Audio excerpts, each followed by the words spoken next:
بسم اللہ الرحمن الرحیم۔ یہ قرآن پاک کی ایک بڑی خوبصورت ایک آیت ہے، چھوٹی سی صورت، جس میں اللہ تعالیٰ کمیونیکیٹ کر رہے ہیں اور آپ کو نبی صلی اللہ علیہ وسلم اوبیسلی ان پہ نازل ہوئی اور ان کو بتا رہے ہیں کہ پریسائسلی انہوں نے بتایا والعصر ان الانسان لفی خسر، کہ اللہ تعالیٰ قسم کھا کے عصر کی کہ دے رہے ہیں کہ انسان خسارے میں ہے۔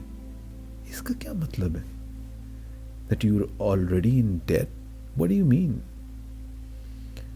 مطلب یہ تبھی ہوگا نا، یا تو کسی چیز سے ان کے ذہن میں آپ کے لیے کوئی چیز ہے، کوئی کمپیریزن میں بات کر رہے ہیں۔ دو اس میں سے چھوٹی سی جو مجھے بات سمجھ آئی کہ اللہ تعالیٰ یہ کہہ رہے ہیں کہ کمپیئر کر کے بتا رہے ہیں کہ جو ایک خوبصورت ترین چیز اللہ تعالیٰ نے ہر لحاظ سے خوبصورت الٹیمیٹ چیز جو پیراڈائز یا جنت اللہ تعالیٰ نے انسانوں کے لیے ڈیزائن کی ہے، اگر وہ نہ انسان حاصل کر سکا، اللہ تعالیٰ کی خوشنودی والے لوگ ہی وہاں جائیں گے نا، ظاہر ہے، تو پھر انسان خسارے میں، یا جو مرضی کر لے، اگر اس نے وہ نہیں نا اس کو ملی تو پھر فارغ ہے۔ وہ کہہ رہے ہیں کہ ان الانسان لفی خسر، لیکن اس سے ساتھ ہی کہتے ہیں الا الذین آمنوا، لیکن جو لوگ ایمان لائے۔ اچھا، یہ ایمان لائے کا کیا مطلب ہے؟ مطلب آپ نے کہہ دیا جی اللہ تعالیٰ پہ ایمان لیا ہے، نبی صلی اللہ علیہ وسلم پہ ایمان لیا ہے، نبیوں پہ ایمان لیا ہے۔ ایمان لانا مطلب مان لیا ہم نے ان کو۔ کیا یہ اتنی سمپل بات ہے؟ ایمان لانا کیا ہے؟ مطلب ایمان لانا یہ ہے کہ آپ اپنے آس پاس دیکھیں، درختوں کو، پھولوں کو، پتوں کو، بارش کو، پرندوں کو، ہواؤں کو، زمین کو، پھلوں کو، اتنی بڑی یونیورس کو، اور جب اس کو ریسرچ کر کے کھوجیں گے کہ اس کے پیچھے کیا ہے یونیورسل ٹروتھ، تو آپ پہنچ جائیں گے کہ اس کے پیچھے ہے کوئی بنانے والا۔ اور اگر آپ کو وہ بات سمجھ آ جائے نا کہ ہے کوئی پیچھے بنانے والا، تو وہ ہے ہی ایمان۔ اور اگر آپ پھر بھی نہ مانیں تو پھر آپ خسارے میں، پھر آپ کو وہ نہیں مل سکتی جو اللہ تعالیٰ نے اتنی محبت سے آپ کے لیے چیز ڈیزائن کی ہے۔ وہ کہتے ہیں والعصر ان الانسان لفی خسر الا الذین آمنوا، نے کہا الا الذین آمنوا وعملوا الصالحات، وہ کہتے ہیں لیکن وہ لوگ جو ایمان لائے اور انہوں نے عمل صالح، بہترین عمل کیے۔ اور وہ بہترین عمل کون سے ہیں؟ مطلب آپ آس پاس نبی صلی اللہ علیہ وسلم کی باتیں سنیں، ان کی جو ٹیچنگز ہیں، قرآن کے ڈفرینٹ حوالے، تو وہ کہتے ہیں مطلب سمپل لفظ میں دیکھیں نا، وہ آپ بات کریں تو کیا ہے؟ آپ ایمانداری سے چلیں، آپ اپنے ماں باپ سے اچھا سلوک کریں، آپ چھوٹوں سے اچھا سلوک کریں، بڑے چھوٹوں سے اچھا سلوک کریں، چھوٹے بڑوں سے اچھا سلوک کریں، آپ اپنے دشمن کو بھی اس طرح سے ٹریٹ کریں کہ وہ بھی آپ کے لیے ایک چیلنج ہے، اس کے ساتھ بھی وہ اس طرح سے کریں کہ جتنا اگر اس نے آپ کو کبھی نقصان پہنچایا ہے نا تو اس سے زیادہ نہیں کرے۔ اور اگر اللہ تعالیٰ کہتے ہیں معاف کر دیں تو یہ بہت ہی بڑی بات ہے، یہ تمہارے حق میں بہت بہترین ہے۔ آپ ایمانداری کریں، آپ پکا پورا تولیں، آپ کام پہ جا رہے ہیں تو پوری نوکری صحیح اس طرح کر کے ہیں، ادھر ادھر نہ دیکھیں۔ آپ کہیں کہ یار سارے سارے پھٹا لگا لیتے ہیں تو میں بھی چھوڑ دوں تو کیا مسئلہ، کیا فرق پڑتا ہے، کس کو نظر آ رہا ہے؟ آپ وہ اس طرح نہ کریں، یہ ساری چیزیں کاؤنٹ ہوں گی۔ آپ وہ جو اللہ تعالیٰ نے باؤنڈری لائن لگائی ہے اس کے اوپر نہ جائیں، اس کے پاس بھی نہ جائیں۔ یہ بڑی حکمت ہے اس باؤنڈری جو لگائی ہوئی ہے نا، کہ آپ مطلب فحش چیزیں نہ کریں، آپ شراب نہ پئیں، جوا نہ کھیلیں، you should not do womanizing and all that stuff. I mean it really attracts people, but اس کے قریب بھی نہ جائیں۔ وہ مطلب آپ کو کہا ہے نا کہ وہ بہت زیادہ میل جول، بندوں بندیوں، وہ نا پردے کے بغیر، اور وہ خاص قسم کی چیزوں، کیونکہ وہ اس میں تو کوئی مسئلہ نہیں ہے، لیکن ایونچولی وہ آپ کو کھینچتا وہاں لے جائے۔ یہ بالکل ایسے ہی ہے، لیٹس سپوز کہ دو کنٹریز کے درمیان ایک بارڈر لائن لگی ہوئی ہے۔ آپ کہتے ہیں بارڈر لائن تو یار بہت دور ہے، چلو میں اس کے ساتھ بیٹھ کے آپ لوگ کرکٹ کھیلنا شروع کر دیں، تو پھر ایک دن کیا ہوگا؟ ایک دن دوسری طرف بال چلی جائے گی، آپ ٹاپ کے جائیں گے، بال اٹھا کے لے آئیں گے، پھر آپ دوسری دفعہ چلی جائے گی، پھر آپ چلے جائیں گے، آہستہ آہستہ آہستہ کرتے کرتے کیا ہوگا کہ وہ جگہ سے آپ فیملیئر ہو جائیں گے، آپ کہیں گے یار یہاں پہ بھی کھیل کے دیکھتے ہیں، یہ ایک نئی انوائرمنٹ ہے، اور آپ پھر وہاں پہ جا دیں گے۔ یہ پھر آپ باؤنڈری لائن ایک دفعہ کراس کر دی نا، قریب گئے، آہستہ آہستہ باؤنڈری کراس ہوئی، پھر ادھر چلے گئے، بس پھر تو چلے ہی گئے۔ تو اس لیے اس باؤنڈری لائن سے دور رکھنے کے لیے یہ ساری چیزیں بنی ہیں۔ تو وہ کہتے ہیں کہ وَالْعَصْرِ إِنَّ الْإِنسَانَ لَفِي خُسْرٍ إِلَّا الَّذِينَ آمَنُوا وَعَمِلُوا الصَّالِحَاتِ۔ اب یہ عمل صالح جیسے میں نے بات کی، وَتَوَاصَوْا بِالْحَقِّ، اور حق کی کون سی بات ہے؟ وہ جو حق پہ کھڑے رہے۔ حق کا کیا مطلب ہے؟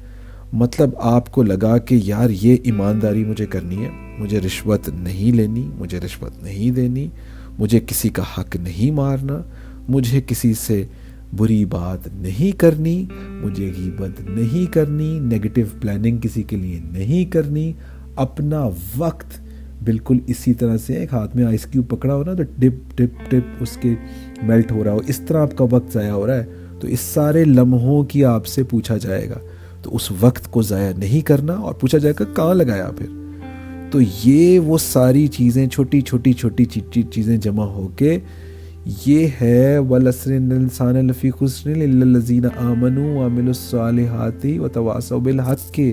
یہ ہے وہ، آپ اس پہ حق پہ کھڑے رہے، آپ نے کہا نہیں میں ادھر نہیں جاؤں گا، میں نے تو یہی کرنا ہے، میں تو یہی کروں گا، کیونکہ اس سے اگر میں نے نہیں کیا تو میرا رب، میرا کریٹر، کیونکہ وہ آپ ایمان لے آئے ہیں نا پیچھے، تو ایمان لے آئے ہیں اور آپ حق پہ کھڑے ہیں، صالح عمل کر رہے ہیں، اور آپ نے کہا کہ نہیں یار میرا کریٹر اس سے ناراض ہوتا ہے، وہ نہ ڈسپوائنٹ ہو جائے، تو آپ وہ کر رہے ہیں۔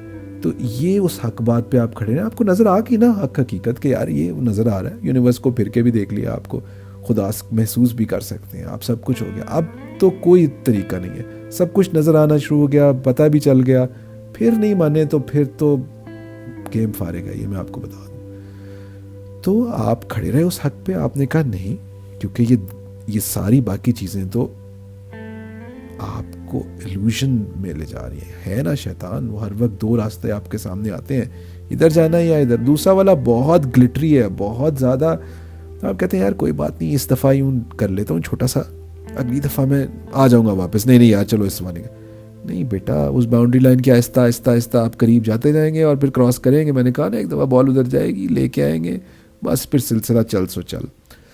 سو حق پہ کھڑے رہے، وتواصوا بالحق وتواصوا بالصبر، اور صبر سے کام لیا، مطلب یہ ایک پورا سیکوینس ہے۔ صبر کا مطلب یہ نہیں ہے کہ آپ آرام سے بیٹھ کے ڈل ہو کے کونے میں بیٹھ کے جو ہو رہا ہے ہوتا رہے، اللہ تعالیٰ سنبھال لیں گے، نہیں، پہلے آپ نے حکمت سے اپنا سارا کام کرنا ہے، پوری پلاننگ کرنی ہے، سب کچھ کرنا ہے، اس کے بعد خدا پہ یقین کرنا ہے، ان پہ چھوڑنا ہے کہ اب میں نے کر لیا، جتنے میرے بس میں تھا وہ میں نے کر لی، اب آپ کے، اور اگر پھر بھی نہ ہو تو پھر اگر آپ اللہ تعالیٰ سے ایک دعا کریں کہ اللہ یہ اگر میرے پر یہ کوئی چیلنج، مصیبت، کوئی پرابلم آئی ہے نا، تو اگر یہ آپ کی طرف سے آئی ہے ایز اے چیلنج، اور وہ آتی اللہ تعالیٰ کی طرف سے ہی ہے، تو چیلنج اگر آپ کے پاس آیا ہے تو وہ چیلنج آپ کو کچھ سکھانے کے لیے آیا ہے، آپ کو اور آگے لے جانے کے لیے آیا ہے، تو پھر اللہ تعالیٰ سے کہیے کہ اللہ تعالیٰ میرے دل کو مضبوط کر دیں، کیونکہ وہ آپ کو پتہ ہے نا، قرآن میں ریفرنس ہے کہ جب حضرت موسیٰ کی مدر، وہ سب لوگوں کو فرعون ماری جا رہا تھا، ان کے بیٹوں کو اور لڑکیوں کو رکھ رہے تھے، تو ان کو اللہ تعالیٰ نے ان کے دل میں، انہوں نے کہا ہے کہ میں نے ان کی ماں کے دل کو مضبوط کیا پہلے، تو انہوں نے اپنا بچہ وہ ٹوکری میں ڈال کے پانی میں، آپ جانتے ہی ہیں، اور پھر وہ کہاں سے کہاں اللہ تعالیٰ نے اس کو بھیجایا۔ تو پہلے ان کا دل، اللہ تعالیٰ دل مضبوط کرتے ہیں ان چیلنجز سے آگے نکلنے کے لیے، تو مانگیے دعا کہ اللہ تعالیٰ یہ جو چیلنج آیا اس کے لیے میرے دل کو مضبوط کیجیے، اور اگر یہ آپ کے چیلنج ہے اور ساتھ ساتھ اگر یہ کوئی شیطانی سازش ہے تو پھر میری مدد کیجیے اس کو ناکام بنانے کے لیے، جس طرح سے آپ نے نبی صلی اللہ علیہ وسلم کی مدد کی تھی غزوہ بدر میں اور غزوات میں اور چیلنجز میں، اسی طرح میری مدد کیجیے۔ اور آپ کو پتہ ہے پھر اللہ تعالیٰ نے مدد بھیجی تھی نا، تو پھر اللہ تعالیٰ مدد کرتے ہیں۔ تو یہ بڑا کمبینیشن ہے، اپنی حکمت سے کام بھی لیجئے، اللہ تعالیٰ کی مدد بھی مانگیے، تو مین اینڈ گاڈ کا جب کمبینیشن ہو جاتا ہے نا تو پھر یہ انبیٹیبل ہے۔ تو یہ ساری چیزیں آپ کیجئے، پھر آپ اس پوری چیزوں پہ اتریں گے۔ وَالْعَصْرِ إِنَّ الْإِنسَانَ لَفِي خُسْرٍ إِلَّا الَّذِينَ آمَنُوا، جو ایمان لائے، وَتَوَاصَوْا بِالْحَقِّ، حق پہ کھڑے رہے، وتواصوا بالصبر، اور صبر سے کام لیا، اور ساری اپنی ڈیڈیکیشن اس چیز پہ لگائی کہ اللہ تعالیٰ اب نظر آنا شروع ہو گئے. ہمیں پتہ ہے وہ ہے قرآن انہوں نے ہمیں بھیجا ہے، نبی صلی اللہ علیہ وسلم کی ساری ہمارے سامنے پوری لائف پڑی ہوئی ہے، تو اب نظر آ رہے ہیں نا خدا. تو پھر تو حق پہ کھڑے رہنا ہے، ایمانداری کے ساتھ کرنا ہے. پھر اب کوئی آپشن نہیں ہے کہ یار کو نہیں آنکھیں بند کر کے ریت میں چھپا لیا سر. نہیں، اب تو پھر پورا حساب دینا ہے. تو کھڑے رہیے انشاءاللہ تعالیٰ یہ چیلنجز سے آپ آگے. اور آپ یہ دیکھیے اللہ تعالیٰ اگر آپ کا مائنڈ بلڈ اپ کر رہے ہیں ان ساری چیلنجز میں، بار بار ایک چیلنج نہیں ہے، چیلنجز آتے رہیں گے. اور کیا ہو رہا ہے جب آپ چیلنج سے آتے ہیں تو آپ نکلتے ہیں، تو آپ محسوس کیا ہوگا آپ نے کہ آپ کے اندر جو ڈیپتھ ہے، آپ کے اندر جو عقل کی ایک طاقت ہے، آپ کے اندر جو صبر کی ایک طاقت ہے، آپ کے اندر جو ایمان کی ایک طاقت ہے، وہ بڑھ جاتی ہے. آپ کا مائنڈ کہاں سے کہاں پہنچتا ہے. پھر سیکنڈ تھرڈ چیلنج. تو یہ سمجھنے کی بات ہے کہ یہ سارے چیلنجز سے اللہ تعالیٰ جو ہمارا مائنڈ ڈیولپ کرا رہے ہیں، اور پھر ہم نے تو چلے جانا ہے دوسری لائف میں، ہمارا تو ایمان ہے. تو یہ مائنڈ ڈیولپ کرا کے وہاں ہم سے کیا کرانے والے ہیں، وہ کس قسم کی یونیک جگہ ہے. یہ بڑی مزیدار چیز ہے، اس پہ ذرا سوچیے.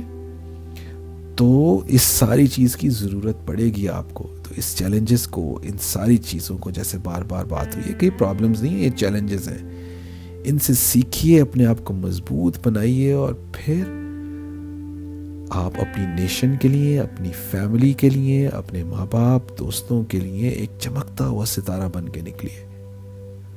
اور پھر جب یہ دعا کیجئے کہ اللہ تعالیٰ سے جب میری ملاقات ہو، کیونکہ ہونی تو ہے پھر 1 to 1 ملاقات، کہ جب ملاقات ہو تو میرا رب مجھ سے کہیں ڈس اپوائنٹ نہ ہو جائے. میں اس سے اس طرح ملوں کہ وہ مجھ سے راضی ہو جائے. وہ کہ واہ یار، واہ کیا بندہ ہے یار، یا جی واہ، اپنے دوستوں کی طرح مجھے اپنے پاس بلائے. یہ دعا کیجئے، کیونکہ بہت ضروری ہے دعا، کیونکہ اللہ تعالیٰ کی رحمت سے ہی ہم پار لگنے والے ہیں، ہم اس پار کامیاب ہونے والے ہیں، ادروائز نہیں ہو سکتے. تو یہ مین اینڈ گاڈ کے کمبینیشن کو سمجھیے اور آگے بڑھتے چاہیے. انشاءاللہ تعالیٰ آپ ضرور کامیاب ہوں گے. Take care.